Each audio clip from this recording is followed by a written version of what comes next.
السلام علیکم ورحمۃ اللہ وبرکاتہ۔ الحمدللہ وکفا وسلام علی حبیبہ المصطفیٰ وعلی آلہ واصحابہ النجبا اما بعد فاعوذ باللہ من الشیطان الرجیم ان اللہ وملائکتہ یصلون علی النبی یا ایہا الذین آمنوا صلوا علیہ وسلموا تسلیما اللہم صل علی سیدنا ومولانا محمد معدن الجود والکرم وآلہ واصحابہ الکرام وابنہ الکریم وبارک وسلم صلاۃ دائمۃ سرمدا ابدا۔ عزیزان گرامی وقار، رمضان المبارک کا مقدس مہینہ ہے اور حالیہ دنوں میں ہندوستان بھر میں جو حالات چل رہے ہیں اس سے ہر ایک مسلمان باخبر ہے، جانتا ہے۔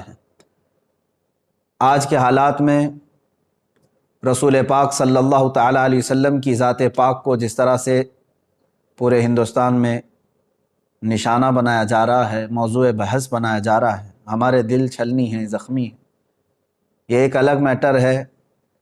لیکن آج میں آپ کے سامنے حاضر ہوں خاص ایک بات کا ذکر کرنے کے لیے۔ میرے عزیز چاہنے والے بہت سارے ہزاروں کی تعداد میں نوجوان اور علماء، ایک سلسلہ چل پڑا ہے ابھی فی الحال سوشل میڈیا پر، خاص طور پر مجھے لے کر کے مباہلے کا چیلنج دے دیا مفتی سلمان اظہری نے، کفر کی دھرتی کو ہلا دیا، فلاں فلاں میسیجز بہت گردش کر رہے ہیں۔ اے میرے عزیزو، میں آپ کو اس بات کا کھل کر کے اظہار کرنا چاہتا ہوں کہ مجھ جیسے ایک کمتر طالب علم نے کون سا کمال کر دیا ہے۔ اس میں کوئی بڑا کمال کا کام مجھے نہیں لگتا، بلکہ رسول پاک صلی اللہ تعالیٰ علیہ وسلم کی عزت پاک بہت اعلیٰ، آپ کے نالین پاک کی غبار شریف کا بھی حق ہم ادا نہیں کر سکتے مباہلے کا چیلنج دے کر کے۔ آپ کیا سمجھتے ہیں کہ کوئی بہت بڑا تیر میں نے چلا لیا ہے؟ اس کو اتنا بڑا بنا کر کے کیوں پیش کیا جا رہا ہے؟ میرے عزیزو، ہماری زندگیاں رسول پاک صلی اللہ تعالیٰ علیہ وسلم کے نام سے وقف ہو جانی چاہیے۔ زندگی میں اگر ایک مرتبہ ہم نے کسی کو چیلنج کیا ہے تو آپ تمامی حضرات اتنے ہی میں خوش ہو کر کے مگن ہو گئے اور سارے لوگ موضوع بحث اسی کو بنائے ہوئے ہیں، ایک بہت بڑا کام کر دیا۔ اسی لیے میں اپنے چاہنے والے تمام ہی نوجوانوں سے گزارش کروں گا، چھوڑ دو اس بحث کو، کوئی بھی میری تعریف آج سے ہرگز نہ کرے۔ بہت سارے نوجوان آج اسی کام میں مصروف ہو گئے ہیں، سوشل میڈیا پہ سٹیٹس رکھنا، ڈی پیاں رکھنا میرے نام کی، میرے تصویر کی، اور پھر الگ الگ القابات اس میں لگانا، امیر کا، قائد کا، اور نہ جانے کیا کیا القابات۔ مجھے شرم آتی ہے، آج مجھے افسوس ہے اس بات میں کہ اے نوجوانوں، تمہاری غیرت کب جاگے گی؟ جس ملک میں رسول پاک کو گالیاں دی جا رہی ہیں، ان کے دربار کے ایک کتے کو تم اتنی بڑی عزت سے دیکھنا چاہتے ہو؟ میں ہرگز اس چیز سے پسند نہیں کرتا، نہ میرے نام کے نعرے لگائے جائیں، نہ ہی میرے نام کے ساتھ کوئی لقب لگایا جائے۔ میں نے ہرگز ناموری کے لیے نہیں کیا ہے۔ اے نوجوانوں، میرے نام کو ہٹا دو، اور یہ سوشل میڈیا پر بحث بازی کرنا، میرے متعلق میری تعریف میں میری حمایت، جو تنقید کر رہے ہیں ان کو ہزاروں سلام، یقیناً میں تنقید کے قابل ہوں۔ جو علماء میرے متعلق قدغن لگا رہے ہیں ان کو ہزاروں سلام، وہ میری غلطیوں کو صحیح کرنے کی کوشش کر رہے ہوں گے، لیکن مجھے ڈر تعریف کرنے والوں سے۔ یہ سب موو ہو گئے رسول پاک صلی اللہ تعالیٰ علیہ وسلم کی تعریف کو چھوڑ کر کے تم ایک ادنا طالب علم کی تعریف میں لگ گئے ہو۔ میری تعریف بند کرو، میرے نام سے ڈی پیاں رکھنا اور سٹیٹس رکھنا بند کرو۔ نوجوانوں، میں تم سب سے گزارش کروں گا، یہ وقت ہے تمہارا رسول پاک صلی اللہ علیہ وسلم کی عزت کے دفاع میں گزارنے کا۔ کیا ہی اچھا ہوتا کہ میرے نبی کی عظمتیں تم بیان کرتے اور لوگوں کو میرے رسول پاک صلی اللہ تعالیٰ علیہ وسلم کے اخلاق کریمانہ بتاتے۔ تم آج یہ سوچ رہے ہو کہ ہم نے ایک کافر، پاکھنڈی اور ذلیل کتے کو حقانیت ظاہر کرنے کے لیے مباہلے کا چیلنج کیا تو ایک بہت بڑا کمال کر دیا۔ میرے متعلق یہ کہا جا رہا ہے ان کی جرأت کو سلام، ان کی بہادری کو سلام۔ کون سی جرأت ہے، کون سی بہادری ہے؟ یہ ہر عاشق رسول، ہر مومن کا فرض تھا۔ میرے عزیزوں، میں نے کوئی کمال کا کام نہیں کیا ہے۔ رسول پاک صلی اللہ تعالیٰ علیہ وسلم کی اس زندگی پاک کے بعد جس رسول نے راتوں میں رو رو کر کے ہم غریبوں کو یاد کیا ہو، کیا ان کے آنسوؤں کے ایک قطرے کا حق ادا کر سکتے ہو؟ اے مسلمانوں، رسول پاک صلی اللہ تعالیٰ علیہ وسلم نے جو ہمارے ساتھ محبت فرمائی، بلکہ ماں عائشہ صدیقہ رضی اللہ تعالیٰ عنہ فرماتی ہیں بجلیاں گرجتی اور ابر آلود ہو جاتا آسمان تو میرے آقا باہر نکل آتے گھر سے اور استغفار کرتے اور یوں عرض کرتے کہ مولا یہ بجلیاں کہیں میری امت پر عذاب بن کر نازل نہ ہو جائے، اور حضور اکرم صلی اللہ تعالیٰ علیہ وسلم استغفار فرماتے، جب بجلیاں ہٹ جاتی تو پھر آپ گھر میں تشریف لاتے۔ آپ اندازہ کرو، ماں عائشہ فرماتی ہیں کہ رسول پاک صلی اللہ علیہ وسلم ہمیشہ ابر کو دیکھ کر، بجلیوں کو دیکھ کر کیوں گھبراتے؟ حضور اکرم صلی اللہ تعالیٰ علیہ وسلم فرماتے ہیں پچھلی امتوں پر جب عذاب آتا تھا تو پہلے آسمان اسی طرح ابر آلود ہوتا، بجلیاں آتی اور پھر ان پر ہلاکت کے بادل برس جاتے تھے۔ مجھے ڈر ہے کہ میری امت پر کہیں اس طرح کے عذابات نہ آ جائیں، جو نہ بھولا ہم غریبوں کو رضا۔ اے امت کے غیور نوجوانوں، آج میرے جذبات بے قابو ہیں۔ ہند کی اس سرزمین پر ہم چھوٹی چھوٹی سی باتوں کو لے کر کے یہیں پر تعریف کے پل باندھنے لگ گئے۔ رسول پاک صلی اللہ تعالیٰ علیہ وسلم کی امت سے جو محبت ہے اس کا ایک ذرہ بھی ہم ادا نہیں کر سکتے۔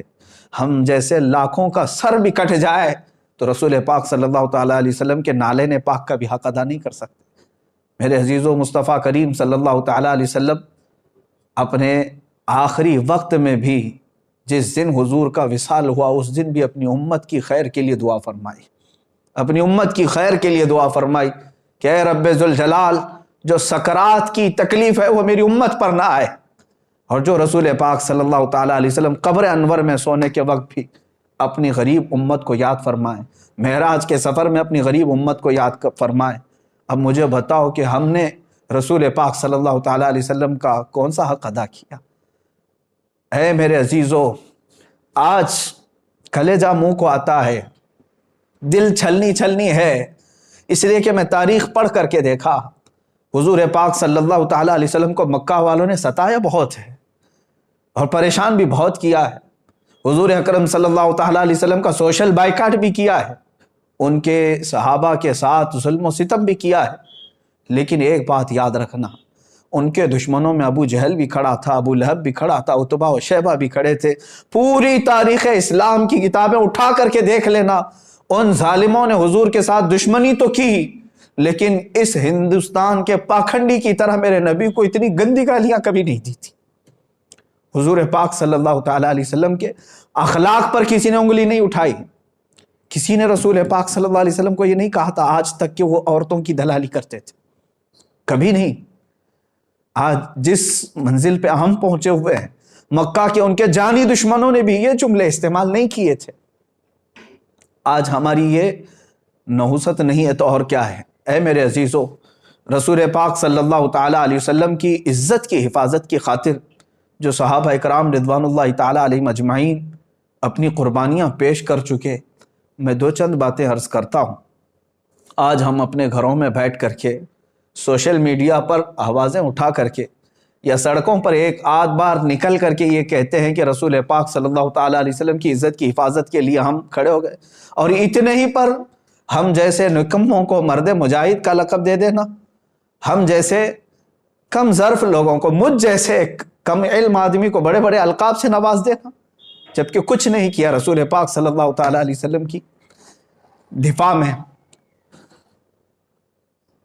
صحابی رسول سعد ابن ربیع رضی اللہ تعالیٰ عنہ احد کے میدان میں لڑتے رہے، یہ رسول پاک صلی اللہ تعالیٰ علیہ وسلم کے چہیتے صحابی ہیں، لڑتے رہے یہاں تک کہ تقریباً 12 نیزے ان کے جسم پر لگے تھے، 12 نیزے ان کے جسم پر لگے، اور شام کا وقت آنے سے پہلے وہ زمین پر ڈھیر ہو چکے تھے اور ان کے اوپر کئی لاشیں گری ہوئی تھیں۔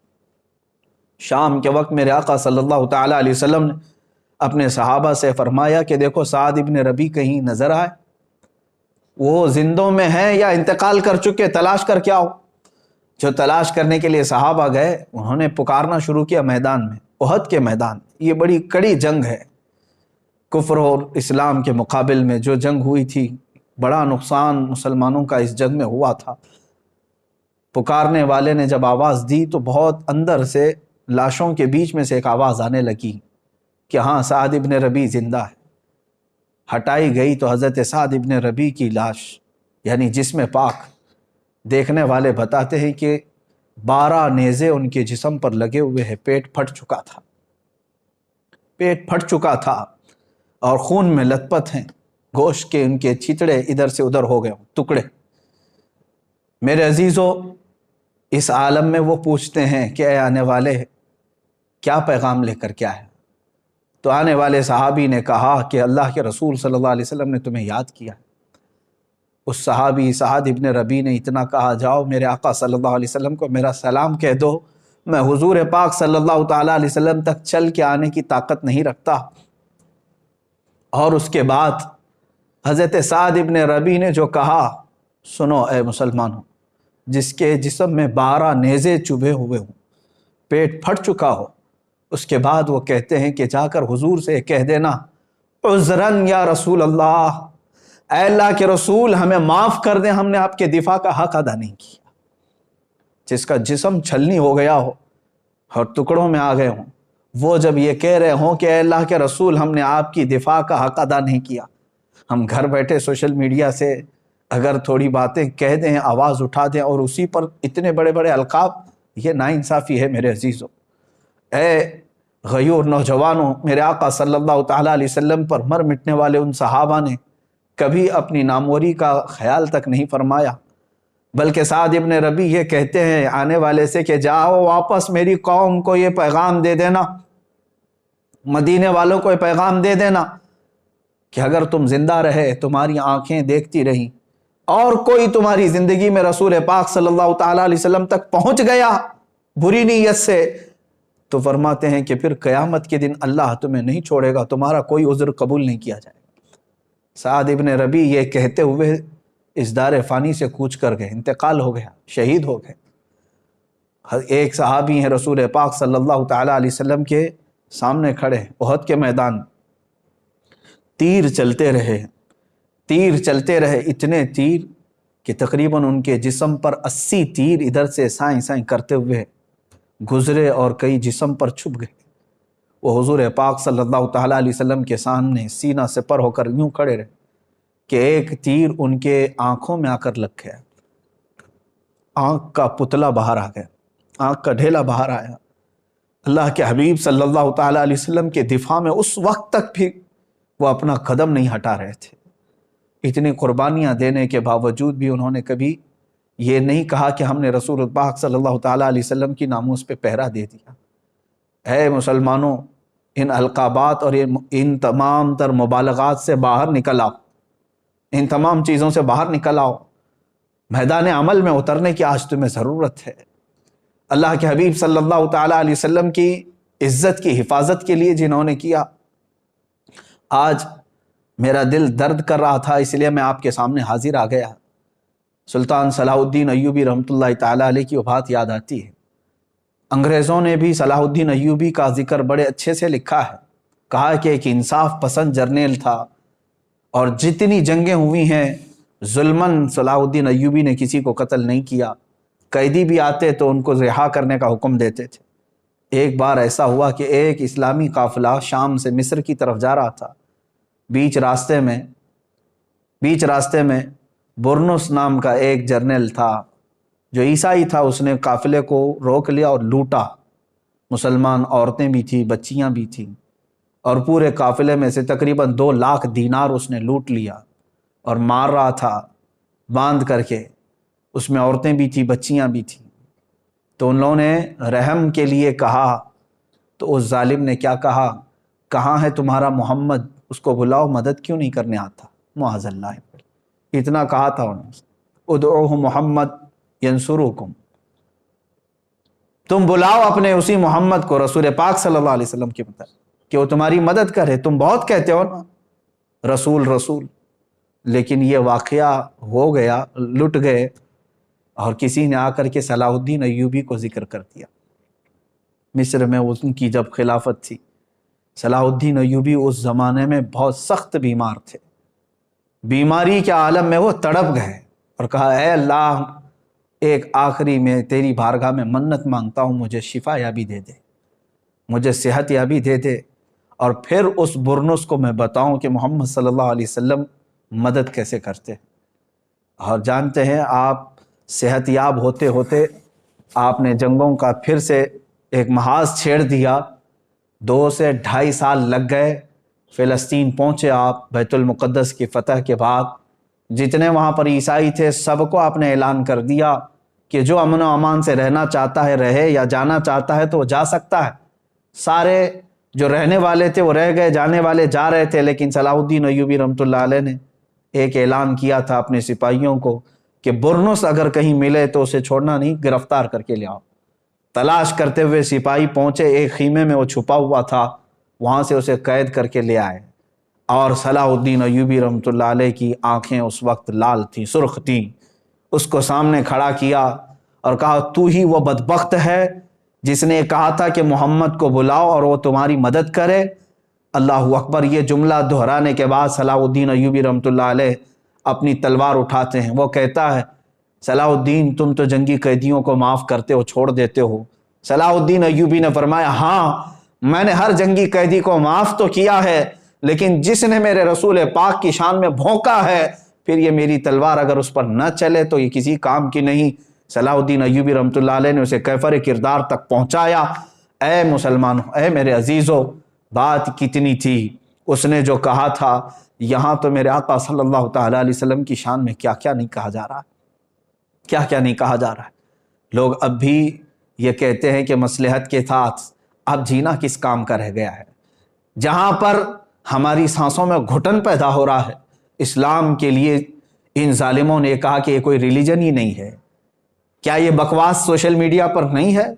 وہ کہتے ہیں یہ کوئی دین ہی نہیں ہے، چند گنڈوں نے مل کر کے مال لوٹنے کے لیے ایک سنگٹن بنائی اور یہ مذہب بنا دیا۔ میرے اسلام اور حق دین کو اس طرح کے جملے استعمال کیے۔ اللہ کے نبی صلی اللہ تعالیٰ علیہ وسلم کی شان میں جو الفاظ استعمال کیے گئے وہ زبان پر لانا دشوار ہے، اور حد ہو گئی اب اللہ رب العزت کی بارگاہ میں بھی اس طرح کے جملے کہنا اور شیطان سے منسوب کر دینا۔ اے مسلمانوں، کیا اب بھی یہاں پر ہم ان تمام چیزوں کو سن کر کے خاموش رہیں؟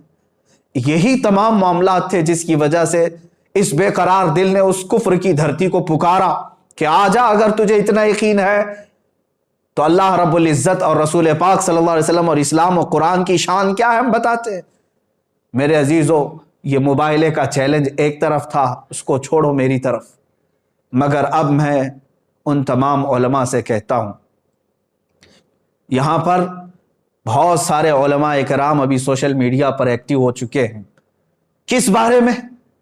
اسی بارے میں لے کر کے کہ مفتی سلمان اظہری نے مباہلے کا چیلنج دے دیا، بعض تنقید میں بعض تعریف میں ہے۔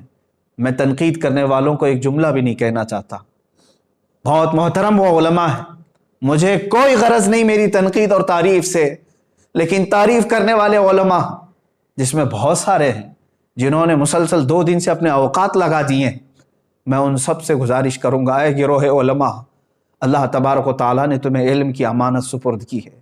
حد ہو گئی، مجھے تعریف کے جو لیٹر بھیجے جا رہے ہیں، آڈیو بھیجے جا رہے ہیں، میسیجز بھیجے جا رہے ہیں، میرا دماغ پکنے لگ گیا کہ یہ سارے لوگ مل کر کے جتنی میری تعریف پر لگ گئے، کاش رسول پاک صلی اللہ تعالیٰ علیہ وسلم کے لیے لگاتے تو انہیں بہت بڑا اجر ملتا۔ میں تو ایک سادہ سا آدمی تھا، آج ہے کل مر جاؤں گا، ہماری کوئی تاریخ نہیں ہے، ہماری اپنی کوئی حیثیت نہیں ہے، ہم نے جو کچھ بھی کیا ہے وہ صرف رسول پاک صلی اللہ تعالیٰ علیہ وسلم کی محبت کا ایک درد تھا۔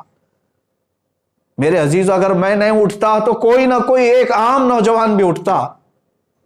اس میں ابھی مجھے بھیجی گئی ہے، کئی علماء ہیں، میں اب کتنوں کے نام ذکر کروں۔ مفتی گلفام صاحب نے ابھی ایک بیان نشر کیا، بار بار انہوں نے یہ اس میں تائید کا اظہار کیا کہ ہم کھڑے ہیں، مباہلے میں ہم آنے کو تیار ہیں۔ مفتی عالمگیر اشرف صاحب، مولانا طارق انور مصباحی صاحب، مفتی راحت علی صاحب، مفتی نثار احمد مصباحی صاحب، یہ تمام علماء، مولانا توصیف صاحب سنبھل سے، اور کئی جگہ کے بڑے بڑے علماء جو تنظیمیں چلاتے ہیں، کرناٹک سے، راجستھان سے، اور کئی خلفاء اور مشائخ، میں ان سب سے گزارش کروں گا، اے گروہ علماء، اللہ نے آپ کو قلم کی اور زبان کی جولانیت عطا کی۔ میں دیکھتا ہوں یہ میرے محترم علماء جب لکھتے ہیں اس میں بہت اچھی تحریریں ہیں ان کی، لیکن میرے دفاع کے لیے اپنے قلم کو استعمال کرنا بند کر دو۔ جو تنقید کر رہے ہیں وہ ٹھیک ہے، لیکن تعریف کرنے والے علماء، میری ایک عاجزانہ اپیل ہے آپ سب سے، عاجزانہ اپیل ہے، میں کوئی دکھاوے کے لیے بات نہیں کر رہا ہوں، قلم اٹھاؤ، اسلام پر جتنے حملے یہ پاکھنڈی کر رہے ہیں ان کا منہ توڑ جواب دو۔ اللہ نے تمہیں قلم کی برکت عطا کی ہے، زبان کی اللہ نے جولانیت عطا کی ہے، اٹھاؤ، تقابل ادیان کو دیکھو آپ۔ اور آریہ سماج کے پنڈتوں نے جتنے اعتراضات کیے تھے ان اعتراضات کے جواب علماء حق نے، علماء ربانیین نے دیے۔ اے علماء، آج کام تمہارا اس کے لیے ہے، اللہ نے تمہیں چنا ہے، آپ ہٹا دو اس سلمان اظہری کے نام کو، ہٹا دو اس کو، موضوع سخن ختم کر دو۔ میں تعریف کرنے والے ان تمام علماء کی قدر ضرور کروں گا، محبت ضرور ہے۔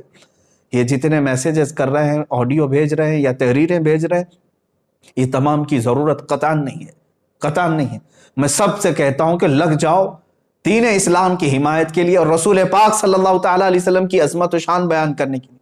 آپ لکھو، دوسری زبانوں میں اسے ٹرانسلیٹ کیا جائے، ہندوؤں کو بھی بتایا جائے کہ اس پاکھنڈی نے جس غلیظ انداز میں اعتراضات کیے یہ جھوٹا ہے اور دنیا کا سب سے بڑا جھوٹا ہے۔ اسلام کے متعلق اور قرآن کو جس طرح دہشت گردی سے جوڑنے کی کوشش کی جا رہی، اس پر کام کریں آپ سب مل کر کے۔ جو خطبہ ہیں وہ آپ میرے دفاع میں نہ آئے، آپ دفاع ناموس رسالت کے لیے اپنا وقت قربان کریں، رسول پاک صلی اللہ تعالیٰ علیہ وسلم کے لیے۔ اور ہر کوئی اب یہ مباہلے کے چیلنج دینے کے لیے اس کی ضرورت نہیں رہ گئی۔ میں پوچھتا ہوں، اے نوجوانوں، اے مسلمانوں، آپ کا دل یہ کہتا ہے؟ ذرا ضمیر پر ہاتھ رکھ کر کے، دل پر ہاتھ رکھ کر کے یہ سوچو، وہ خبیث مردود ملعون جو بھونکتا ہے رسول پاک صلی اللہ تعالیٰ علیہ وسلم کی شان میں، اور جانوروں کا پیشاب پینے والا اور بلاತ್ಕಾری میں جیل جانے والا، کیا اس کی حیثیت ہے کہ وہ مباہلہ کرے؟ کیا آپ کو ذرا برابر لگتا ہے؟ بہرحال یہ اسلام کی حقانیت کو ظاہر کرنے کے لیے جو کہہ دیا تھا وہ ہے، انشاءاللہ وہ برقرار رہے گا، لیکن آپ اپنا وقت اس بارے میں نہ لگاؤ، میری حمایت میں، میری تائید میں۔ ہاں، دعا ضرور کریں، میں دعاؤں کا محتاج ضرور ہوں، دعاؤں کا محتاج ضرور ہوں۔ اور سچ بات میں بتاؤں، حقیقت میں میرے عزیزو، ہم نے ایک کتے کے برابر بھی کام نہیں کیا ہے ابھی۔ بڑی بات نہیں کہہ رہا ہوں، اس لیے کہ تاتاریوں نے بغداد پر حملہ کیا تھا تو تاتاری بادشاہ نے ایک بار علماء حق کو زنجیروں میں باندھ کر کے اپنے دربار میں الٹا لٹایا اور ایک عیسائی پادری کو بلا کر کے کہا کہ ان کے نبی کی شان میں جتنی بری باتیں ہو سکتی ہیں مغلظات بکو ان کے سامنے، یہی ان کو سزا ہے، ان کے لیے دردناک سزا ہے۔ جن کے زنجیروں میں ہاتھ بندھے ہوئے ہیں وہ لیٹے ہوئے ہیں دربار میں، بڑے مجمع کے ساتھ سپاہی بھی موجود ہیں۔ بادشاہ کا اس دربار میں کتا تھا جو زنجیر سے بندھا رہتا تھا، سونے کی زنجیر سے۔ میرے عزیز و تاریخ کی کتابوں میں اٹھاؤ، بڑے معتمد اور مستند علماء اسلام نے اس کو نقل فرمایا ہے۔ جیسے ہی وہ پادری رسول پاک صلی اللہ علیہ وسلم کی شان میں ہرزہ سرائی شروع کیا، کتا بھونکنے لگ گیا، وہ خاموش ہوا۔ تھوڑی دیر کے بعد پھر وہ مغلظات بکنے لگا، کتا پھر بھونکنے لگا۔ لوگوں نے کہا تیری تقریر پہ، تیرے بیان پہ تو نہیں بھونک رہا ہے۔ اس نے کہا ارے وہ جانور ہے، میں جو بول رہا ہوں اس کی کیا سمجھ میں آتا ہے۔ تیسری بار جب پھر وہ مغلظات شروع کیا، محمد ایسے، محمد ویسے، معاذ اللہ رب العالمین، کتا زنجیر توڑ کر کے اچھل کر کے آیا اور دم زدن میں اس پاکھنڈی پادری کے اوپر چڑھ گیا اور اس کو دم زدن میں چیر کر رکھ دیا۔ سب کے سامنے اس کتے نے اس کی زبان کو ختم ہی کر دیا، وہ مر گیا اسی جگہ پر۔ اس واقعے کو نقل کیا ہے معتمد علماء اسلام نے، اور اس کی اس بات کو دیکھ کر کے پورے مجمع میں ایسی ہیبت طاری ہو گئی، ایسی ہیبت طاری ہو گئی کہ ایک جانور ہے اور وہ گستاخی کو نہیں سنبھال سکتا، سن نہیں سکتا، برداشت نہیں کر سکتا، اور پھر ایسا حملہ کیا۔ اس مجمع کے بعد کئی لوگ دائرہ اسلام میں بھی داخل ہوئے، جو کفر و شرک کی دھرتی میں موجود تھے وہ دائرہ اسلام میں آئے۔ اسی لیے میں نے کہا کہ اس کتے کے برابر بھی کام نہیں کیا۔ میرے عزیزو، آپ سب سے میں یہی کہوں گا کہ آپ تمام حضرات اپنے اس قیمتی وقت کو میرے دفاع میں، تائید میں، حمایت میں نہ صرف کریں۔ جو رسول پاک صلی اللہ تعالیٰ علیہ وسلم سے تھوڑی سی بھی محبت رکھتا ہے، میں ہر سنی نوجوان سے آج کہوں گا، اگر تمہیں آج کا یہ موبائلے کا چیلنج ہاٹ ٹاپک لگتا ہے، ہاٹ ایشو لگتا ہے، اور دیکھنا چاہتے ہو کہ اب کیا ہوگا، کل کیا ہوگا، انشاءاللہ العزیز 17 رمضان المبارک کو حق واضح ہو ہی جائے گا، لیکن اس سے قبل میں ہر سنی جوان سے یہ کہوں گا کہ آ جاؤ، مصطفیٰ کریم صلی اللہ تعالیٰ علیہ وسلم کے قدموں میں تمہاری عزت ہے۔ تم نے پوری زندگی بھر نہ جانے کتنے غلامیوں کے پٹے اپنے گلے میں ڈال رکھے ہیں، تم اپنے گلوں سے ان زنجیروں کو توڑ کر کے آ نہیں پا رہے ہو۔ کتا تو سونے کی زنجیر بھی توڑ کر کے آ گیا تھا، اب ہمارے پاس جو غلامی کی زنجیریں ہیں وہ فیشن پرستی کی زنجیریں ہیں، مصلحت پسندی کی زنجیریں ہیں، گناہوں کی لت جو پڑی ہے یہ زنجیریں ہیں، بزدلانہ زنجیریں تمہارے گلوں میں پڑی ہوئی ہے، توڑ کر کے آ جاؤ۔ کون کہتا ہے کہ رسول پاک صلی اللہ تعالیٰ علیہ وسلم کا چہرہ خراب تھا؟ تمہیں یقین نہیں ہے؟ دنیا کا سارا حسن و جمال میرے رب ذوالجلال نے میرے مصطفیٰ کو عطا کیا تھا، اس حسین رسول پاک صلی اللہ تعالیٰ علیہ وسلم کے تم پیروکار ہو، تو پھر کیوں اس رسول پاک کے اخلاق کو اپنانے سے تم ہچکچاتے ہو؟ کیوں ڈرتے ہو؟ ہزار تانوں کو چھوڑ دو لوگ کیا کہتے ہیں، تم یہ دیکھو کہ میرے آقا کل قیامت کے دن مجھے کیا کہیں گے، میرا چہرہ دیکھنے کے بعد حضور صلی اللہ تعالیٰ علیہ وسلم کیا کہیں گے۔ میں نے چہرہ یہودیوں کا بنایا، میں نے چہرہ کفار و ہنود کا بنایا، اور بات کرتا ہوں رسول پاک صلی اللہ علیہ وسلم کی۔ اے مسلمانوں، میں آپ تمام سے یہی گزارش کروں گا کہ حضور پاک صلی اللہ تعالیٰ علیہ وسلم کی طرف آ جاؤ، اٹھو وہ گر نہ حشر نہ ہوگا پھر کبھی، دوڑو کہ زمانہ چال اپنی چل گیا۔ اور آج میں اسی بات پر آپ سب کو یہ میسج ضرور دینا چاہوں گا، کیوں نام محمد پر مر نہ جائیں ہم عزت سے، یوں بھی تو ہمیں دنیا سے ایک دن تو جانا ہے، یوں بھی تو کسی دن ہم کو دنیا سے تو جانا ہے۔ رسول پاک صلی اللہ تعالیٰ علیہ وسلم کے ہو کر کے جائیں گے تو قیامت کے دن سر بلند رہو گے، سرخرو رہو گے۔ اس لیے کہ میرے عزیزوں، ہمارا یہ قان ہے، ہمارا یقین ہے، ہمارا یہ بھروسہ ہے کہ ہماری قبر میں بھی رسول پاک صلی اللہ علیہ وسلم تشریف لائیں گے۔ قیامت کے دن انہی کی شفاعت اور سفارش ہمارے لیے کام آئے گی، تو دنیا میں ان کے ہو جاؤ اور انہی کی طرف لو لگا لو، اور اپنا جینا مرنا رسول پاک کے لیے کر دو۔ سیدی سرکار اعلیٰ حضرت فاضل بریلوی رضی اللہ تعالیٰ عنہ نے اپنی پوری زندگی دفاع ناموس رسالت کے لیے وقف کر دی۔ ہزار ان کے زمانے میں بھی ان کو لے کر کے تنقیدیں اور تعریفیں ہوتی رہی ہوں گی، لیکن ان کی کتابوں میں مجھے بتاؤ کہاں انہوں نے اپنی تنقید کرنے والوں کے لیے کیا لکھا، تعریف کرنے والوں کے لیے کیا لکھا؟ بلکہ کہیں پر کچھ ملتا نہیں ہے۔ انہوں نے تو صرف یہ کہا ہے، کروں مدح اہل دول رضا، پڑے اس بلا میں میری بھلا، میں گدا ہوں اپنے کریم کا، میرا دین پا رہے نہ نہیں۔ انہوں نے تو زندگی بھر رسول پاک صلی اللہ تعالیٰ علیہ وسلم کے لیے قلم اٹھایا۔ میں خاص طور پر آج سوشل میڈیا پر ایکٹیو علماء کے لیے ہی سامنے آیا تھا کہ آج قوم آپ کی طرف دیکھ رہی ہے، اور آپ مجھ جیسے ایک کمتر اور چھوٹے سے طالب علم کے دفاع میں اور حمایت میں اپنے قلموں کا استعمال نہ کریں۔ حضور پاک صلی اللہ تعالیٰ علیہ وسلم کے لیے، شان اسلام کے لیے، اور کفار و مشرکین جو بھدے اعتراضات کرتے ہیں ان کا منہ توڑ دنداں شکن جواب دینے کے لیے اپنے قلم کی جولانیت کا استعمال کریں، خطبہ اپنی زبانوں کو انہی کے لیے استعمال کریں، اس لیے کہ اللہ نے یہ امانت کے طور پر آپ کو علم دیا ہے، اور آپ کو یہ علم خرچ کرنا ہی ہے رسول پاک صلی اللہ تعالیٰ علیہ وسلم کی عزت کی حفاظت کے لیے۔ اور آخر میں یہی کہوں گا، جس کو اعلیٰ حضرت رضی اللہ تعالیٰ عنہ نے بطور میسج ہمیں دیا ہے، انہیں جانا انہیں مانا، نہ رکھا غیر سے کام، للہ الحمد میں دنیا سے مسلمان گیا۔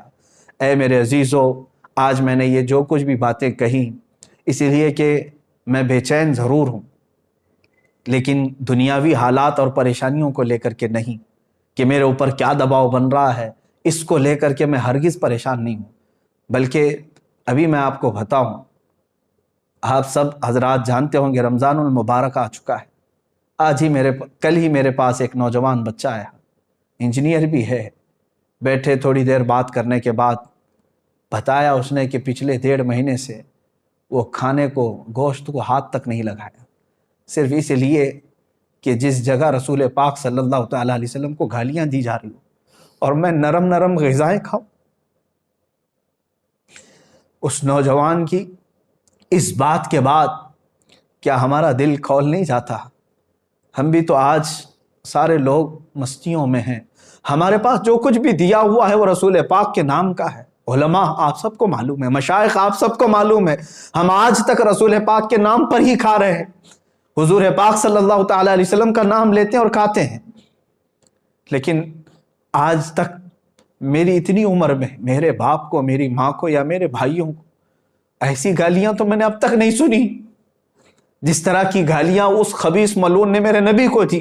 تم بتاؤ، تم اپنی زندگیوں میں نوجوانوں تمہیں ایسی گالیاں کس نے دی تھی آج تک؟ تم بتاؤ، تمہاری داڑھیوں کو دیکھ کر کے لوگ گالیاں نہیں دیتے، آج تم سر پہ ٹوپی رکھتے ہو تو تمہیں لوگ گالیاں نہیں دیتے، تمہاری ماں کو اور تمہارے باپ کو کس نے اس قدر گالیاں دی تھی؟ تمہیں کبھی کسی نے دلال کہا عورتوں کا؟ لیکن دنیا کے سب سے پاکیزہ انسان کو جس نے اس طرح کے الفاظ استعمال کیے، آپ بتاؤ اب اس کے بعد اگر ہمارے جذبات بے قابو نہ ہو تو اور کیا ہو؟ ہم نے اپنے گھر والوں کے لیے کبھی اس طرح کی گالیاں نہیں سنی۔ اب میں اپنے اس گفتگو کو ڈائیورٹ کرتے ہوئے کہتا ہوں، ان ہندوؤں سے بھی، ان پاکھنڈیوں سے بھی، اگر تم نے طے کر ہی لیا ہے کہ مسلمانوں کو ٹھیس پہنچانا ہے تو لے لو ہم سب کی زندگیوں کو اور آج ہی سے کوسنا شروع کرو، ہمیں جتنی گالیاں دیتے ہو دے لو۔ ایک بار میرے مصطفیٰ صلی اللہ تعالیٰ علیہ وسلم کی طرف انگلی اٹھانا چھوڑ دو، اس قرآن عظیم کو بولنا چھوڑ دو۔ ہماری زندگیاں موجود ہیں میرے عزیزو۔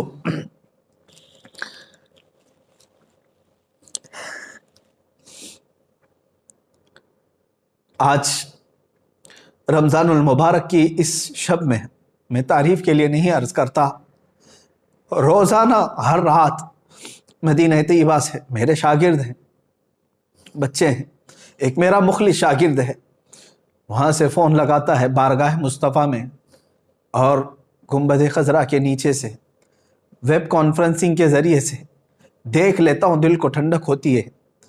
آج وہ نوجوان بچہ میرا شاگرد باب السلام سے حضور کی جالیوں کے پاس پہنچا، ہمت نہیں ہو سکی حضور کو سلام کرنے کی، رسول پاک صلی اللہ تعالیٰ علیہ وسلم کو سلام پیش کرنے کی ہمت نہیں ہو سکی۔ اسی لیے میرے عزیزو کہ ہم جس کیفیت میں آج جی رہے ہیں، اب اس کے بعد جینے کا کوئی مطلب نہیں ہوتا۔ آپ سمجھیں، برائے کرم سمجھیں میری اس بات کو۔ یقیناً میں جذبات میں بہت کچھ کہہ رہا ہوں، لیکن اے سنی مسلمانوں بیدار ہو جاؤ، آج اپنے اتحاد کو قائم کرو، صرف نام رسول پر علماء بیان بازیاں بند کریں اور میرے مصطفیٰ کے نام پر ایک بار جمع ہو جاؤ، اور رسول پاک صلی اللہ تعالیٰ علیہ وسلم کی مدد ضرور آئے گی۔ ہم دنیا سے جانے سے پہلے اتنا چہرہ تو بنا لیں کہ حضور پاک صلی اللہ تعالیٰ علیہ وسلم کو دکھا سکے، حضور پاک کی بارگاہ میں حاضر ہونے جیسی تھوڑی سی شکل تو بنا سکے۔ اس لیے اب اس کے بعد مجھے کچھ فرق نہیں پڑتا کہ مجھے حکام وقت قید کریں یا سولی پر چڑھائیں یا ختم کر دیں، اس لیے کہ ہم جیسوں کے ساتھ اب ہونا یہی چاہیے تھا کہ جو رسول پاک صلی اللہ تعالیٰ علیہ وسلم کو گندی گالیاں سن کر کے مزے سے کھاتے پیتے اور سوتے ہیں، عذاب آ جانا چاہیے تھا۔ پھر بھی میرے آقا کی رحمت کاملہ ہے کہ وہ اب بھی اپنی امت کو درد اور تکلیف میں دیکھنا گوارا نہیں کرتے۔ قرآن نے ان کے متعلق ہی کہا ہے، عزیز علیہ ما عنتم، حضور فرماتے ہیں تمہارے قدموں میں کانٹا بھی چبھ جائے تو مجھے یہ برداشت نہیں ہوتا۔ رسول پاک صلی اللہ تعالیٰ علیہ وسلم کو ہمارے قدموں میں چبھنے والا کانٹا گوارا نہیں، اور ہم آج اپنے کانوں سے حضور کے لیے گندی گالیاں سن کر گوارا کیسے کر سکتے؟ بس میں کہنے کی طاقت میں نہیں ہوں، اخیر میں اتنا کہوں گا، عذراً یا رسول اللہ، اے اللہ کے نبی، ہم نکموں کو معاف فرمائیں، بد ہیں تو آپ کے، بھلے ہیں تو آپ کے، ٹکڑوں پہ پلے یہی کے رخ کدھر کریں، یا رسول اللہ آپ ہی کی تو شان ہے۔ گندے نکمے کمی، مہنگے ہیں کوڑی کے تین، کون ہمیں پالتا، تم پہ کروڑوں درود کر کے تمہارے گناہ مانگے تمہاری پناہ، تم کہو دامن میں آ، تم پہ کروڑوں درود۔ اے رسول مختار صلی اللہ تعالیٰ علیہ وسلم، ہند کے ان ہم جیسے بزدل مسلمانوں کو معاف فرما دے اور قوت حیدری عطا فرمائے، علماء کی زبان میں اے اللہ کے نبی طاقت و قوت عطا فرمائے، جوانوں کو بازو میں طاقت و قوت عطا فرمائے، ہم جئیں تو سر بلند کر کے جئیں اور آپ کی شان میں گالیاں سن کر کے نہ جئیں۔ اے رسول پاک مدد کی بھیک ہے، مدد کی بھیک، اے خاصان رسول وقت مدد ہے، امت پہ تیرے وقت عجب آ کے پڑا ہے۔ وآخر دعوانا الحمدللہ رب العالمین۔